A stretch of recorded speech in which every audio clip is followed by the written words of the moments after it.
Hi friends, అందరూ ఎలా ఉన్నారండి? మేమైతే బాగున్నాం. మీరు కూడా బాగున్నారని కోరుకుంటున్నాను. ముందుగా ఈ సంవత్సరం డిఎస్సి రాస్తున్న వాళ్ళందరికీ ఆల్ ద బెస్ట్ అండి. అందరూ కూడా బాగా రాయాలి, మంచి మార్క్స్ రావాలని కోరుకుంటున్నాను. ఈరోజు టాపిక్లోకి వస్తే, ఈరోజు టాపిక్ ఏంటంటే సిక్స్త్ క్లాస్ సంబంధించి లెసన్ చెప్పడం జరుగుతుంది. Sixth class Telugu text book సంబంధించి కంటెంట్ మొత్తం చెప్పడం జరుగుతుందండి. ఈరోజు ఒక లెసన్, ఆ లెసన్ పేరే మన మహనీయులు అనే లెసన్ గురించి ఈరోజు చెప్తున్నాను. నేను దీనికి ముందు చాలా లెసన్స్ అయిపోయాయండి. ఒక 4 ఎన్నో లెసన్స్ ఇది ఐదో లెసన్ అనుకుంటా. స్టార్ట్ చేస్తున్నాను ఈరోజు. దీనికి ముందు సిక్స్త్ క్లాస్ సంబంధించి చాలా వీడియోస్ చేశాను. లెసన్ వైజ్ చేశాను. ఒకసారి చెక్ చేసుకోండి. కొత్త వాళ్ళైతే. పాత వాళ్ళైతే వాళ్ళకి చెప్పవసరం లేదు. వాళ్ళు డైలీ చూస్తుంటారు కాబట్టి. నేను అలాగే తెలుగు టెక్స్ట్ బుక్ మొత్తం కంప్లీట్ చేశాను. Fourth Telugu text book complete చేశాను. ఫిఫ్త్ కూడా తెలుగు టెక్స్ట్ బుక్ కంప్లీట్ చేశానండి. సిక్స్త్ నేను ఇప్పుడు రన్ అవుతుంది వీడియోస్ ఇవి. 4, 5 వీడియోస్ ఆల్రెడీ చేశాను సిక్స్త్ క్లాస్ సంబంధించి లెసన్ వైజ్. ఒకసారి చూడండి. కొత్త వాళ్ళైతే ఛానల్ ఒకసారి చెక్ చేయండి. కొన్ని డిస్క్రిప్షన్‌లో కూడా పెడతాను. ఇంతకుముందు నేను సైకాలజీ పెట్టి చాలా చేశానండి వీడియోస్. నాకు తెలుసు సైకాలజీ చాలా వీడియోస్ ఎక్కువ చేశాను. అలాగే తెలుగు కంటెంట్ కూడా ఆల్రెడీ చేశాను. పర్స్పెక్టివ్ ఎడ్యుకేషను, సోషల్ అన్నీ కూడా చేశానండి. ఒకసారి చూసుకోండి.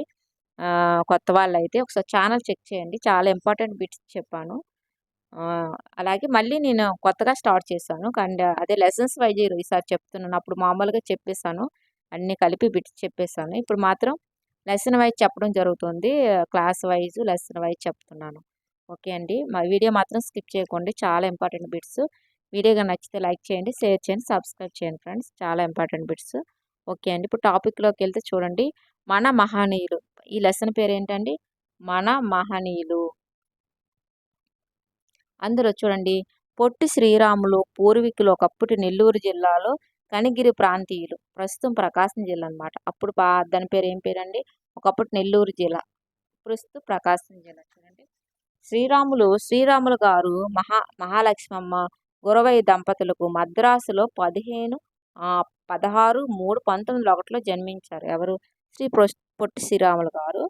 శ్రీరాములు గారు మద్రాసు, బొంబాయి నగరాల్లో విద్యాభ్యాసం చేశారు. తన మేనమామ కుమార్తె సీతమ్మను వివాహం చేసుకున్నారు. చూడండి, ఇవన్నీ ఇంపార్టెంట్. ఇలా ఏదో ఉన్నది ఈవిడ చదువుకి వెళ్ళిపోతున్నారు ఏదో అనుకోకండి. ఇందులో బిట్స్ కూడా రావచ్చు అనమాట. పొట్టి శ్రీరాములు ఏ జిల్లా, అతని యొక్క పుట్టిన డేట్ అడుగుతారు, మా తల్లిదండ్రులు అడుగుతారు, తర్వాత ఏమో అతని భార్య పేరు అడుగుతుంటారు, ఎక్కడ విద్యాభ్యాసం పూర్తి చేశారు, అవన్నీ కూడా అడుగుతుంటారండి. గాంధీజీ బోధనలకు శ్రీరాములు ఆకర్షితులయ్యారు. ఎవరి బోధనలకు ఆకర్షితులయ్యారండి? గాంధీజీ గారి బోధనలకు ఆకర్షితులయ్యారు. ఆ బోధనలే వీరిని భారత స్వతంత్ర ఉద్యమం వైపు నడిపించాయన్నమాట. శ్రీరాములు గారు చేస్తున్న ఉద్యోగం వదిలి సబర్మతి ఆశ్రమంలో చేరారనమాట.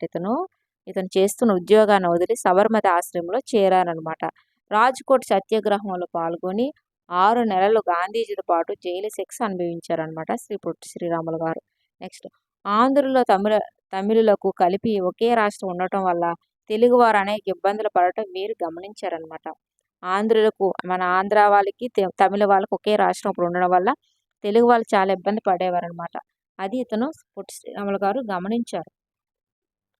ఆంధ్ర రాష్ట్ర అవతరణకు అమూల్య త్యాగం అవసరం అని దృఢంగా నిశ్చయించుకున్నారన్నమాట. అప్పుడే ఈ బాధను చూసి మన ఆంధ్ర వాళ్ళందరికీ ఒక ప్రత్యేక రాష్ట్రం కావాలని ఇతను అనుకున్నారనమాట. అప్పుడే ఆంధ్రులకు ప్రత్యేక రాష్ట్రాన్ని ఏర్పాటు చేస్తూ ప్రకటించే వరకు నా దీక్ష అమరనాంతం కొనసాగిస్తానని ప్రకటించి 1910-1952 ఆదివారం శ్రీరాములు అమరణ దీక్ష ప్రారంభించారనమాట. ఆ రోజు స్టార్ట్ చేశారు. ఇప్పుడు 1910-1952లో ఇతను స్టార్ట్ చేశారనమాట. ఆదివారం నాడు ఇతను ఆంధ్రులకు ప్రత్యేకించి ఒక రాష్ట్రం కావాలని అతను ఆమరణ నిరాహార దీక్ష చేశారనమాట. అప్పుడు 15-12-1952 తేదీ రాత్రి 11:30 నిమిషాలకు శ్రీరాములు హృదయ స్పందన ఆగిపోయిందనమాట. ఎప్పుడు ఇతను స్టార్ట్ చేశారు? 15-10-1952లో స్టార్ట్ చేశారు. 15-12 అంటే పదో నెల నుంచి 12 నెలల వరకు చేశారు. అదే రాత్రి 11:30 నిమిషాలకు శ్రీరాములు హృదయ స్పందన ఆగిపోయిందనమాట. 1-10-1953 కర్నూలు రాజధాని ఆంధ్ర రాష్ట్రం ఏర్పాటైందనమాట. అతను ఎప్పుడు 1952లో చనిపోయారనమాట. ఎప్పుడు 12 నెలలోనే, అంటే లాస్ట్ ఇయర్ ఎండింగ్లోనే. అప్పుడు నెక్స్ట్ ఇయర్ 1953లో మనకి కర్నూలు రాజధానికి ఆంధ్ర రాష్ట్రం ఏర్పాటైంది. శ్రీరాములు గారు మన ఆంధ్రులకు అమరజీవి అయ్యారనమాట. అతని వల్ల మనకి ప్రత్యేక ఆంధ్ర రాష్ట్రం అనేది రావడం జరిగింది పొట్టి శ్రీరాముల వల్ల. నెక్స్ట్ జాతీయ జెండా రూపశిల్పి పింగళ వెంకయ్య.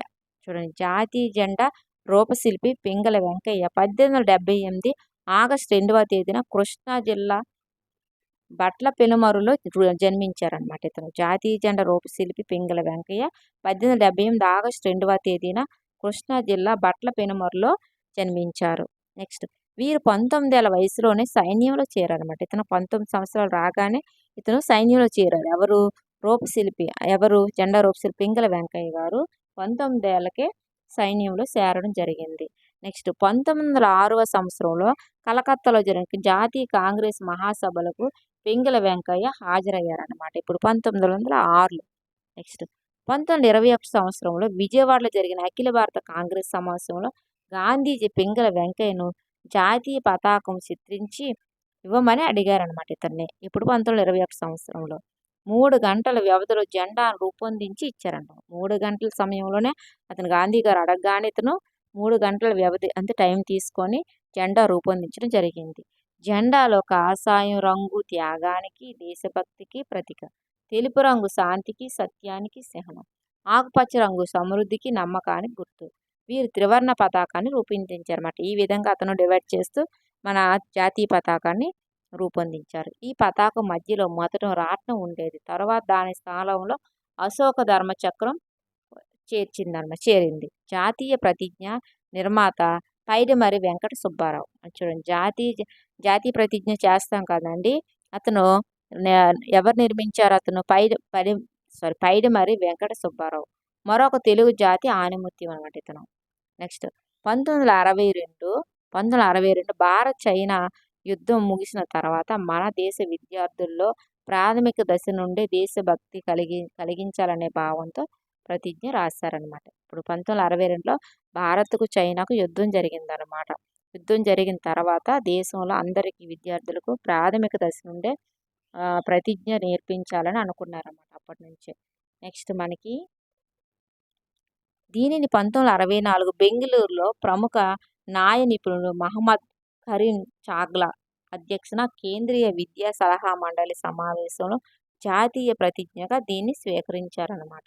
చూడండి, దీన్ని 1964 బెంగళూరులో ప్రముఖ న్యాయ నిపుణుడు మహమ్మద్ కరీం చాగ్లా అధ్యక్షన కేంద్రీయ విద్యా సలహా మండలి సమావేశంలో జాతీయ ప్రతిజ్ఞగా దీన్ని స్వీకరించారు. నెక్స్ట్ ఈ ప్రతిజ్ఞ 1965 జనవరి 26 నుంచి దేశమంతటా అన్ని భాషల పాఠ్యపుస్తకాల్లో చేర్పించారనమాట. ఇది ఇప్పుడు 1965 జనవరి 26 నుంచి దేశంలో అన్ని రాష్ట్రాలు కూడా ఇది వాళ్ళ లాంగ్వేజ్ బట్టి ప్రతిజ్ఞ అనేది ముద్రించడం జరిగిందనమాట. తర్వాత పైడిమర్రి వెంకట సుబ్బారావు నల్గొండ జిల్లా అన్నాయిపర్తి గ్రామంలో 1916 జూన్ 10వ తేదీన వెంకటరామయ్య రాంబాయమ్మలకు జన్మించారు. ఇతను చూడండి, పైడిమర్రి వెంకట సుబ్బారావు నల్గొండ జిల్లా అన్నేపర్తి గ్రామంలో 1916 జూన్ 10వ తేదీన వెంకటరామయ్య రాంబాయమ్మకు జన్మించారనమాట. ఈయన భూస్వామ్య పద్ధతిలోని వెట్టి చాకిరిని నిరసిస్తూ ఎన్నో కథలు కూడా రాశారనమాట. నెక్స్ట్ చూడండి, దేవదత్తుడు, తులసీదాసు, త్యాగరాజు మొదలైన పద్య కావ్యాలు రాశారు. గృహస్థ జీవితం, శ్రీధర్మము, తార, శ్రీమతి నాటకాలు కూడా ఇతను రాశారన్నమాట. నెక్స్ట్ మనం చూసుకుంటే బెనారస్ విశ్వవిద్యాలయంలో విశ్వవిద్యాలయంలో తెలుగు విద్యార్థులకు ఉపన్యాసిస్తూ మా తెలుగు తల్లికి మల్లెపువ్వు దండ, మా కన్న తల్లికి మంగళారతులు అంటూ తెలుగు రాష్ట్ర గేయంగా అందించిన ఘనత శంకరంబాడి సుందరాచారి. చూడండి, ఇక్కడ బెనారస్ విశ్వవిద్యాలయంలో తెలుగు విద్యార్థులకు ఉపన్యాసం ఇస్తూ మా తెలుగు తల్లికి మల్లెపువ్వు దండ, మా కన్న తల్లికి మంగళారతులు అంటూ తెలుగు రాష్ట్ర గేయంగా అందించిన ఘనత మన శంకరంబాడి సుందరాచారి. చూడండి, ఇక్కడ సుందరాచారి చిత్తూరు జిల్లా తిరుపతిలో 1914 ఆగస్టు 10న జన్మించారనమాట. ఇతను ఎవరు? సుందరాచారి అనమాట. శంకరంబాడి సుందరాచారి. నెక్స్ట్ సుందర రామాయణం, సుందర భాగవతం, బలిదానం, అపవాది మొదలైన ఎన్నో రచనలు చేశారు. ఇతనన్నీ కూడా ఇతని యొక్క శంకరోపాడి సుందరాచారి రచనలు. సుందర రామాయణం, సుందర భాగవతం, బలిదానం, అపవాది ఇవన్నీ కూడా. నెక్స్ట్ తెలుగు భాష సంస్కృతిపై అమితమైన అభిమానంతో జీవించినంత కాలం వాటి పరిమళాలను తన కలంలో వెదజల్లిన సుందరాచారి 1977 ఏప్రిల్ 8న తిరుపతిలో అతను కన్నుమూశారనమాట. ఇప్పుడు 1977 ఏప్రిల్ 8న శంకరంబాడి సుందరాచారి చనిపోవడం జరిగింది. దీనికి సంబంధించి మనకి బిట్స్ అండి, బిట్స్ రూపంలో ఇప్పుడు మనం చెప్పుకున్నాము. ఈ లెసన్కి సంబంధించి మన మహనీయులకు సంబంధించి లెసన్కి సంబంధించి బిట్స్ మనం చెప్పుకుందాం. చూడండి, ఫస్ట్ది మనం చూసుకుంటే, ప్రత్యేక ఆంధ్ర రాష్ట్రం కోసం ఎప్పటి నుంచి సభలు సమావేశాలు ప్రారంభమయ్యాయి? ప్రత్యేక ఆంధ్ర రాష్ట్రం కోసం ఎప్పటి నుంచి సభలు సమావేశాలు జరిగాయని అన్నారండి. 1910, 1911, 1912, 1913. ఎప్పటి నుంచి అండి? 1911 నుంచి మనకి సమావేశాలు అనేవి జరగడం జరిగింది. ఆంధ్రులకు ప్రత్యేక రాష్ట్రాన్ని ఏర్పాటు చేసి ప్రకటించే వరకు నా దీక్ష అమరణాంతం కొనసాగిస్తానని నినదించిన మహానుభావుడు ఎవరు? ఆంధ్రులకు ప్రత్యేక రాష్ట్రాన్ని ఏర్పాటు చేసి ప్రకటించే వరకు నా దీక్ష అమరణాంతం కొనసాగిస్తానని నినదించిన మహానుభావుడు ఎవరంటే టంగుటూరి ప్రకాశం, పొట్టి శ్రీరాములు, అయ్యదేవ కాళేశ్వర్, చిలకమర్తి. ఎవరండి మనకు అన్నారంటే మనకి ఇక్కడ ఆప్షన్ 2 అండి, పొట్టి శ్రీరాములు గారు. నెక్స్ట్, ఏ రోజున ఆంధ్ర రాష్ట్ర అవతరణ కోసం అమరణ నిరాహార దీక్ష ప్రారంభించారు? ఏ రోజున ఆంధ్ర రాష్ట్ర అవతరణ కోసం అమరణ నిరాహార దీక్ష ప్రారంభించారంటే 19-10-1952, 22-10-1952, 19-10-1953, 15-12-1952. ఎప్పుడు అని అడుగుతున్నారండి. మనకి ఇక్కడ ఆప్షన్ 1 అండి, 19-10-1952న మనకి అమరణ నిరాహార దీక్ష ప్రారంభించారు. నెక్స్ట్, జాతీయ జెండా రూపశిల్పి ఎవరు? జాతీయ జెండా రూపశిల్పి ఎవరు? బంకించంద్ర చటర్జీ, పైడిమర్రి వెంకట సుబ్బారావు, చుందరంబాడి శంకరాచార్య, పింగళ వెంకయ్య. ఎవరు మన జాతీయ జెండా రూపశిల్పి ఎవరని అడుగుతున్నారండి. మనకు ఆప్షన్ 4 అండి, పింగళ వెంకయ్య గారు. పింగళ వెంకయ్య గారు మన జాతీయ జెండాని రూపొందించారండి. నెక్స్ట్, పొట్టి శ్రీరాములు ఆంధ్ర రాష్ట్ర అవతరణ కోసం అమరులైన తేదీని గుర్తించండి. పొట్టి శ్రీరాములు గారు ఆంధ్ర రాష్ట్ర అవతరణ కోసం అమరులైన తేదీ 15-2-1953, 19-10-1952, 15-12-1952, 19-10-1953. ఎప్పుడని అడుగుతున్నారండి. మనకు ఆప్షన్ 3 అండి, 15-12-1952లో పొట్టి శ్రీరాములు గారు మరణించడం జరిగిందండి. నెక్స్ట్ మనం చూసుకుంటే 6వది, ఆంధ్ర రాష్ట్ర ఏర్పాటైన సంవత్సరం ఏది? ఆంధ్ర రాష్ట్రం ఏర్పాటైన సంవత్సరం ఏది? 2-11-1952, 2-11-1956, 1-10-1952, 1-10-1953. ఎప్పుడని అడుగుతున్నారండి. మనకి ఇక్కడ ఆప్షన్ 4 అండి, 1-10-1953లో మన ఆంధ్ర రాష్ట్రం అనేది ఏర్పాటు చేయడం జరిగింది. అంటే 10వ నెల 1వ తేదీ 1953లో. నెక్స్ట్, పింగళ వెంకయ్య ఏ సంవత్సరం జాతీయ కాంగ్రెస్ మహాసభలకు హాజరయ్యారు? పింగళ వెంకయ్య ఏ సంవత్సరం జాతీయ కాంగ్రెస్ మహాసభలకు హాజరయ్యారు అని అంటున్నారండి.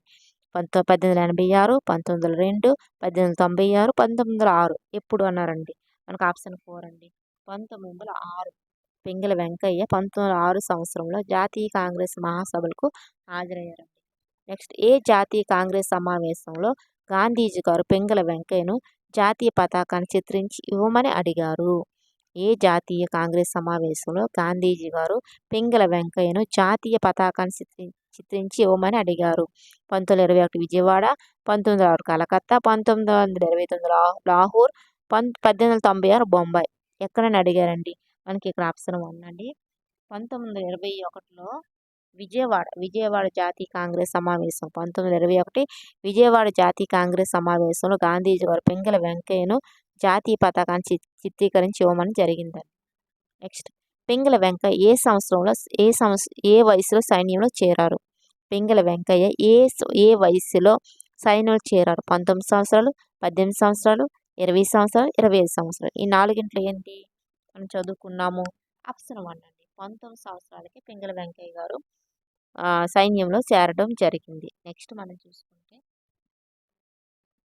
10వది, పింగళ వెంకయ్య జాతీయ పతాకాన్ని ఎంత వ్యవధిలో చిత్రించి ఇచ్చారు? పింగళ వెంకయ్య జాతీయ పతాకాన్ని ఎంత వ్యవధిలో చిత్రించి ఇచ్చారు? 2 గంటలు, 3 గంటలు, 1 రోజు, వారం రోజులు. ఎన్ని గంటల్లో ఇవ్వడం జరిగిందండి? 3 గంటల్లో జాతీయ పతాకాన్ని చిత్రించి ఇవ్వడం జరిగింది. నెక్స్ట్, జాతీయ పతాకంలో కాషాయం దేనికి ప్రతీక? కాషాయం దేనికి ప్రతీక? సమృద్ధికి, శాంతికి, త్యాగానికి, సత్యానికి. దేనికి ప్రతీక అండి? మనకు ఆప్షన్ 3 అండి, త్యాగానికి. కాషాయం దేనికండి? త్యాగానికి. కాషాయ రంగురా త్యాగానికి గుర్తుని ఒక పాట ఉంటుంది కదండి, అది కాషాయ రంగు త్యాగానికి గుర్తు. నెక్స్ట్, జాతీయ జెండా రూపశిల్పి పింగళ వెంకయ్య జన్మస్థలం ఏది? జాతీయ జెండా రూపశిల్పి పింగళ వెంకయ్య జన్మస్థలం ఏదని అడుగుతున్నారండి. కృష్ణా జిల్లా బట్ల పెనుమర్రు, నెల్లూరు జిల్లా కనిగిరి, నల్గొండ జిల్లా పెనుమర్తి, రాజమహేంద్రవరం అన్నారండి. మనకి ఏ జిల్లా అండి? మనకు ఆప్షన్ 1 అండి, కృష్ణా జిల్లా బట్ల పెనుమర్రులో ఇతను మన పింగళ వెంకయ్య గారు జన్మించడం జరిగింది. నెక్స్ట్ మనం చూసుకుంటూ చూడండి 13వది, జాతీయ ప్రతిజ్ఞ నిర్మాత ఎవరు? జాతీయ ప్రతిజ్ఞ నిర్మాత ఎవరు? శంకరంబాడి సుందరాచార్య, బకించంద్ చటర్జీ, రవీంద్రనాథ్ ఠాగూర్, పైడిమర్రి వెంకట సుబ్బారావు. ఎవరని అడుగుతున్నారండి? మనకి ఇక్కడ ఆప్షన్ 4 అండి, పైడిమర్రి వెంకట సుబ్బారావు. పైడిమర్రి వెంకట సుబ్బారావు గారు జాతీయ ప్రతిజ్ఞని రూపొందించడానికి రాయడం జరిగిందండి. నెక్స్ట్, మా తెలుగు తల్లికి మల్లెపూ దండ రాష్ట్ర గేయ రచయిత ఎవరు? మా తెలుగు తల్లికి మల్లెపూ దండ రాష్ట్ర గేయ రచయిత ఎవరు? బంకించంద్ చటర్జీ, శంకరంబాడి సుందరాచారి, రవీంద్రనాథ్ ఠాగూర్, నార్ల చిరంజీవి. ఎవరని అడుగుతున్నారండి? మనకి ఇక్కడ ఆప్షన్ 2 అండి, శంకరంబాడి సుందరాచారి. మా తెలుగు తల్లికి మల్లెపూ దండ రాష్ట్ర గేయ రచయిత ఎవరండి? శంకరంబాడి సుందరాచారి. ఇవండి మొత్తం బిట్స్ ఇవి. ఈ రోజుకి ఏంటి, మన మహనీయుడు అనే లెసన్కి సంబంధించి బిట్స్ ఇవి. చాలా ఇంపార్టెంట్ బిట్స్ ఇవి. మొత్తం ఒక 2-3 సార్లు చదవండి. చదివితే మీకు చాలా యూజ్ అవుతాయి. చాలా ఇంపార్టెంట్ బిట్స్. ఏంటది, ఛానల్ మాత్రం సబ్స్క్రైబ్ చేసుకోండి. ఎందుకంటే అన్నీ కూడా నేను లెసన్ వైజ్ చెప్తాను, డైలీ చెప్తాను, డైలీ పోస్ట్ చేస్తాను వీడియోస్. అందువల్ల సబ్స్క్రైబ్ చేసుకుంటే మీకు లెసన్ వైజ్ అన్నీ కూడా అర్థమవుతాయండి. ఓకే అండి, మరొక వీడియోతో మళ్ళీ కలుసుకుందాం. టేక్ కేర్ అండి. వీడియో కానీ నచ్చితే లైక్ చేయండి, షేర్ చేయండి, సబ్స్క్రైబ్ చేయండి ఫ్రెండ్స్. ఓకే అండి, థ్యాంక్ యూ సో మచ్.